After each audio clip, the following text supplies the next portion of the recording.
లెక్కల్లోకి వెళ్లే ముందు అసలు పెద్ది ఏ రేంజ్ హిట్ అవ్వాలో ఓ ఐడియా కొద్దాం. ఈ సినిమా బ్రేక్ ఈవెన్ సాధించాలంటే RRR, పుష్ప 2, బాహుబలి 2, కల్కి సినిమాల రేంజ్లో ఆడాలి. ఇంకా చెప్పాలంటే టాలీవుడ్ ఆల్ టైమ్ టాప్ 5 సినిమాల జాబితాలోకి చేరినప్పుడు మాత్రమే పెద్ది సినిమా బ్రేక్ ఈవెన్ అవుతుంది. లేదంటే సినిమా సక్సెస్ అనిపించుకున్నప్పటికీ బయర్లకు నష్టాలు తప్పవు. ఇప్పుడు అసలు లెక్కల్లోకి వెళదాం. తెలుగు రాష్ట్రాల్లో ఈ సినిమాని 160 కోట్ల రూపాయలకు పైగా అమ్మారు. ఈ మొత్తం వెనక్కు రావాలంటే కేవలం ఏపీ, నైజాం నుంచే దాదాపు 200 కోట్ల రూపాయలకు పైగా గ్రాస్ రావాల్సి ఉంది. మరి అది సాధ్యమేనా? సాధ్యమే.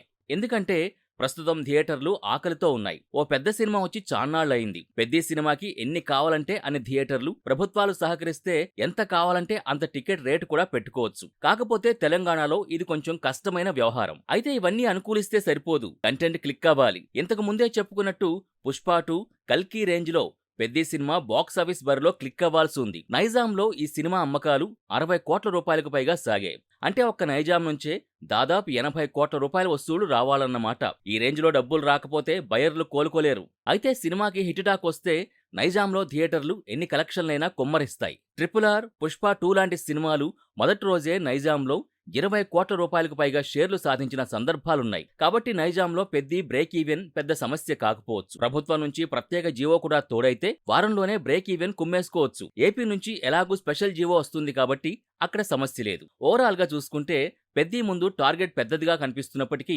కంటెంట్ క్లిక్ అయితే అలవోకగా ఈ వసూళ్లొచ్చేస్తాయి. ప్రస్తుతం మార్కెట్లో పరిస్థితులు కూడా అనుకూలంగా ఉన్నాయి కాబట్టి బుచ్చిబాబు రాసుకున్న కథ ఏ మేరకు ప్రేక్షకులకు ఎక్కుతుంది, అందులో సర్ప్రైజ్ ఎలిమెంట్ ఎంత కనెక్ట్ అవుతుందనేది మాత్రమే బ్యాలెన్స్.